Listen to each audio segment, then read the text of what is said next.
Hola, ¿qué más? Buenos días. Estoy hoy en Buenos Aires. Hello, today I'm in Buenos Aires, the capital of Argentina. And I'm starting off today here at the Floraris and Generica in sort of the northern area of Buenos Aires, near the cemetery. The monument is made of stainless steel and it is 18 tons and 20 meters high. Thanks to its hydraulic system and photoelectric cells, it is the first moving sculpture. And the petals of this sort of flower sculpture, they open and close depending on the time of the day. So during the day the petals are open, as you can see behind me, and during the night the petals slowly close. Eduardo Catalano was the Argentine architect who designed this and created it, and it was inaugurated in 2002. It was given its name Floraris as a respect to all flowers. It's also situated reasonably close to the airport, and you can hear lots of planes taking off and landing just from over there behind me. And just to show you the angle from the rear side, or the front side, of this flower with its stainless steel petals. And you can see in the middle some of the mechanisms that cause it to open and close depending on the sunlight and the time of day. So I've now left the petals, the stainless steel petals, and I'm heading to Plaza Dario. I'm heading towards a library and a cemetery. I think the library is closed for study, so I'm going to have a look from the outside anyway. So here behind me is the Biblioteca Nacional Mariano Moreno, the National Library in Argentina and Buenos Aires, and it is closed at the moment for study, apparently, so I won't disturb their studying. But this is what the building looks like from the outside, and it's kind of concrete based. It's not the most appealing looking library I've ever seen. Just a bit further on the way to the cemetery, is a big sculpture of Bartolomé Mitre, an Argentinian war hero. The Minister of War in 1927 was the man who inaugurated this statue. I'm now at the French Square in Buenos Aires, and this monument behind me signifies the ties between the two countries dating back to the similarities in republicanism in the 1800s. And the monument also represents the storming of Bastille from the French point of view and the crossing of the Andes from the Argentinian point of view. And here are the people joining me in my QZ tours today. I've just let them roam off around this area to give them some free time to themselves. This hopefully means I'll get some more tips at the end. They carried on walking away. I think they've left the QZ tours. So I'm back by myself again. So I'm walking around the outside of this cemetery behind me, which I'm at now. I can't seem to find an entrance. I'm hoping you don't have to pay. If you do have to pay, it will be the first ever cemetery that I've had to pay to enter. It says "O" here for some reason. You can see here it says Centro Cultural Recoleta, which is where the cemetery is. ¿Es gratis aquí? ¿Es argentino residente turista? Soy turista. Tenés que abonar un ingreso, 5.000 pesos solamente con tarjeta, débito o crédito. 5.000 pesos, sí. 5.000, ok. Ahora estamos cerrados, abrimos en media hora igual. Perdón. Está cerrado. Ah, abrimos en media hora, a las 12. A 12. Pero ahora es cerrado. Ahora es cerrado. Ok. Hola. 12 hoy? Sí. Gracias. Okay, so you do have to pay. Unfortunately, it's also closed at the moment. So it's just gone 11 o'clock. I was trying to understand what he was saying. I think he said it's closed until 12. So now the question is, do I want to A, wait around for an hour, and B, pay, I think he said 5,000 pesos, I think, I'm not sure. If it is 5,000, then that is around £4. If it was 50,000, then that's around £40. I doubt it's £40, so it's probably around £4 British, like $5. So I just checked online, and the ticket is around 18,000 pesos for some reason, which is around just over £10, I think, something like that. Maybe £12, £15 along those lines. So I think what I'm going to do is walk around and see what I can see from the public areas. And the first thing I've come across is the Basilica of Our Lady of the Pillar, which is here behind me. A beautiful white church parish, and it's the second oldest church in Buenos Aires. Let's have a look inside.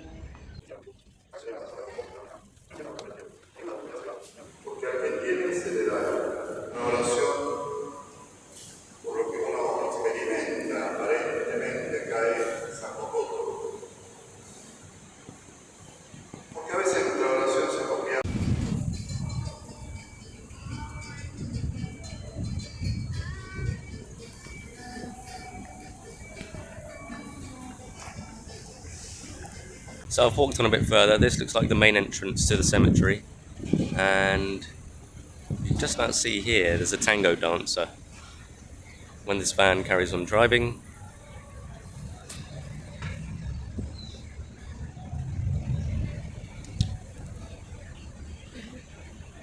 I can't see it anymore. Get a sneaky view of the cemetery through this entrance here. You can see the price there, 17,620 Argentinian pesos. I think that's around 14 British pounds, nearing $16, 16 euros, something like that. I think that's pretty steep for a cemetery, to be honest. And I know it's a famous cemetery, one of the most famous in the world, but charging that much to go into a cemetery? No para mí. So here is quite a nice view from the public areas. You can see the size of these graves, I suppose, here. The cemetery houses more than 4,500 different types of vaults, ranging from Greek style to Egyptian pyramid style and many more. I'm now walking down the left hand side of the cemetery, and it looks like there's a massive brick wall down this whole length of the cemetery. And I'm now on the street at the back with a different type of wall behind me, but just as well protected.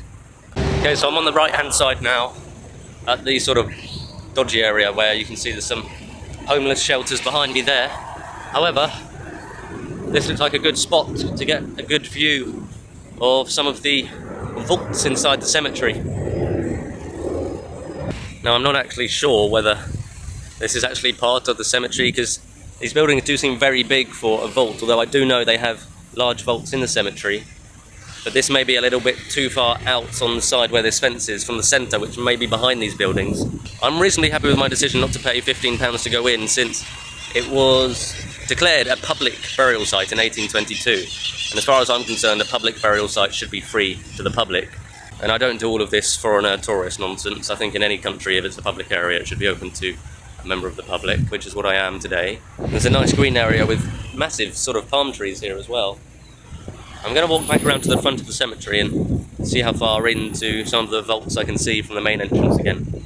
I've seen a few of these adverts with Emi Martinez holding a burger from Aston Villa, World Cup winner. So I'm here at the entrance again. I'll show you a bit more of the inside. See some of the graves and vaults there. So this cemetery houses many famous people, including Eva Perón, Argentinian presidents, Nobel Prize winners, and famous military personnel. And I've just noticed on this sign, I think even Argentinians have to pay to get in, which is a bit ridiculous. Now, one more fun fact before I leave this cemetery, the Recoleta Cemetary, is apparently David Alleno, or David Alleno, a former grave worker here, haunts the place. So he saved up his whole life in order to pay for his own grave here inside this cemetery, and he committed suicide in 1960. And the tales go around that he still haunts the place. His ghost wanders the cemetery at night time. Now, on a separate note, a little tip for Argentina. I've noticed lots of places accept Visa credit and debit cards, and not very many accept MasterCard cards if you're looking to pay for stuff here. Big queue here, grande queue. I thought it was for some kind of local cafe or restaurant or something, but it's actually for the Spanish embassy. I'm now at Parque Vicente López y Planes, and I'm just walking through this park towards a Western Union, since trying to get money out in Argentina, A, costs a lot, and B, you can't take out that much. So I tried to take out money in a bank in Posadas, and they were charging me around 10,000 Argentinian pesos to take out 30,000 Argentinian pesos, and I couldn't take out any more than that. So I was essentially paying £8 to take out £25. I ended up rejecting that offer in the end, but I still got charged 16 pence for just putting my card in the machine. So I've opted for a different tactic, and it's the first time I've ever tried it, which is paying through Western Union from my card to myself and then picking up in cash in a store in Argentina. So the store is around a 5-minute walk from this park, maybe 10 minutes. So I'm going to try there. I've got my ID and I've got a tracking number which I have to provide, and I'm going to test it for the first time and see how it goes. If it does all go to plan, then the transaction fee is much lower. It's 99 pence, or $1, £1, which in Argentinian is maybe 1,000 Argentinian pesos, so it's about 10 times less that I'm paying for the transaction fee. And also I can transfer quite a lot of money, so I've done 200 British pounds into Argentinian pesos, and it was the same fee for that as if I was to buy 10 British pounds in pesos. The streets in Buenos Aires feels very cosmopolitan, feels very safe, to be honest. Quite a lot of businessmen walking around, such as this man behind me, at the northern side of the city. And lots of taxis, lots of high-rise buildings.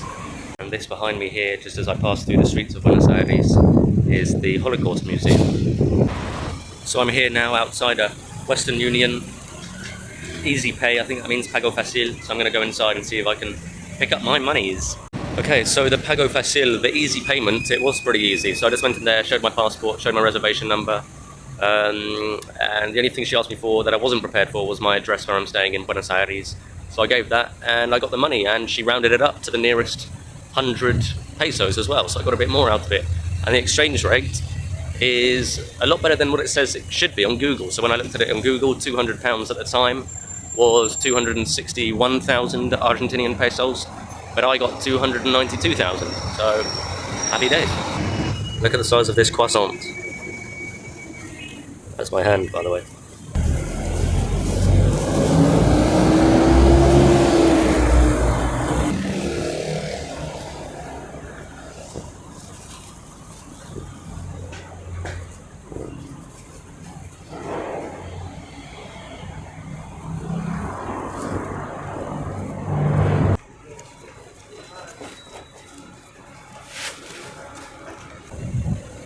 So just as I was passing through the streets here in Buenos Aires, I found a nice little fruit shop with an offer on oranges, and I didn't have any oranges, so I thought I would buy some, and it cost me around, I'm not sure actually, I'm going to work it out. So it was 1,500 for 2 kilos, I think. Yeah, 2 kilos of oranges.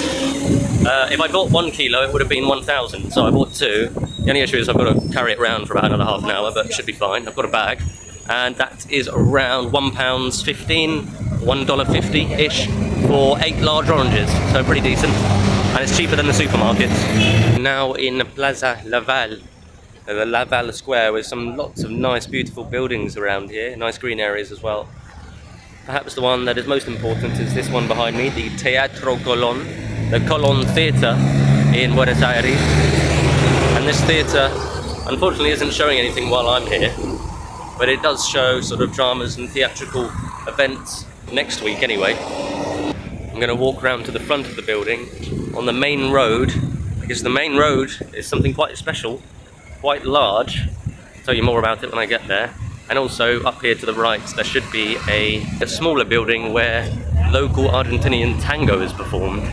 Leo Bernek is an international acoustics expert, and he performed a survey on this theatre behind me, came to the conclusion that Teatro Colón is the best in the world for opera acoustics based on his acoustic survey, and the second best worldwide for concerts. And this is what it looks like from the main road. You can probably hear it's a bit more noisy here. Very busy. Avenue 9 de Julio, the 9th of July Avenue, the most famous road in Buenos Aires. And that is because it is the widest avenue in the whole entire world. 140 meters wide, and it consists of 16 traffic lanes from one side to the other. Wow. Its construction began in 1935, and it was completed in 1960, and it was given the name 9th of July Avenue after Argentina's Independence Day, which is the 9th of July. The first Argentine Independence Day was in 1816, and another reason this avenue is so popular is because of the theatre, and because of the tango hall, which is just over there, and as well as an obelisk, which you can't see at the moment, but it's behind this tree. I'm going to walk there now, past the tango building. I'm still trying to get my head around this avenue. It looks like they've got sort of 3 lanes on the outsides for cars, right on the outsides. Then they've got 6 lanes for cars on the inside areas, 2 lanes for buses, another 2 lanes for buses going the other way, another 6 lanes for cars, and another 2 on the outside. That adds up to more than what I said it had. But yeah, it's pretty big and pretty busy. And here is the tango building. You can just about see behind that tree it says tango, and you can probably see some moving adverts as well there on that screen of some tango dancing if you look closely. And this is where the Argentinian tango is performed quite often actually, I think on a daily basis here. and the prices start at around £25, I believe.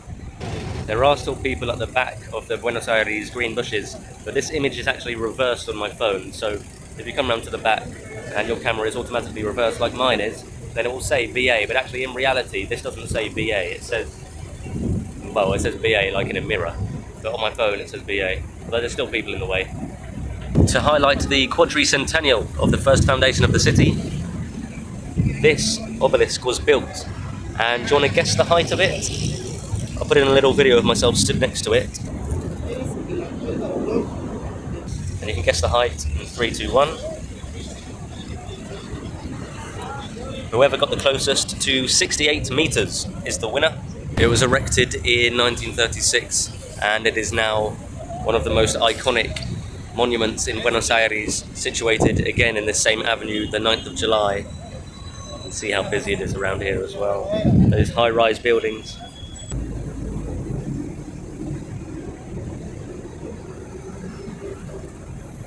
I'm now outside the Congress of the Argentine nation. The Library of Congress was founded in 1859, and do you want to guess how high the top of this dome is? 3, 2, 1. The closest to 80 meters, ding ding ding, is the winner. Well done. It was Victor Maiano, an Italian architect, who designed this building behind me. And the Cemetery in Argentina is made up of 72 senators, and there are 257 deputies in the Chamber of Deputies.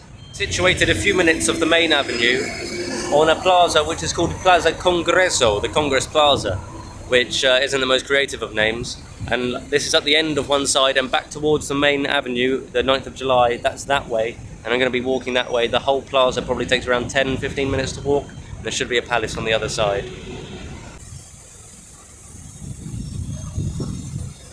This is what the plaza looks like. I am now inside this building, which looks like it recently celebrated 100 years. Palacio Barolo. And you can see the old architecture here behind me. Very nice building as you come into it. Argentinian flag and tall ceilings as well. There's a little cafe here. Now this building at the moment is used mainly as offices, I believe.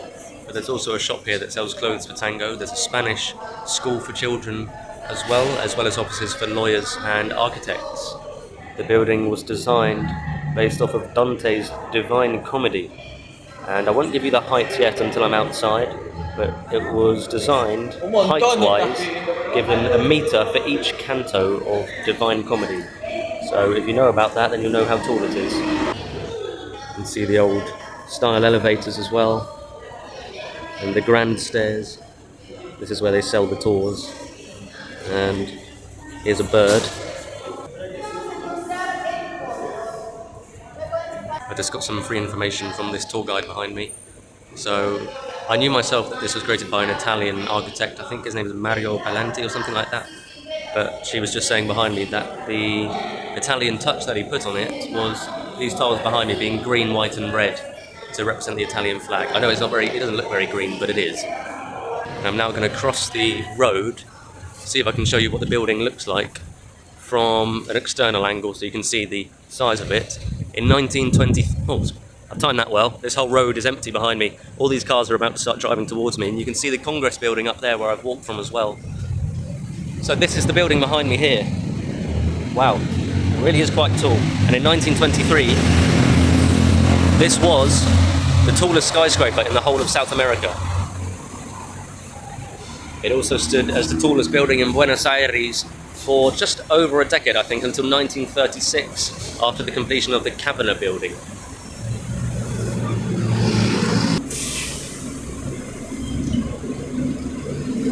And if you haven't guessed the height yet, it is 100 meters tall. And I think there's 22 floors as well, relating to the 22 verses in Divine Comedy.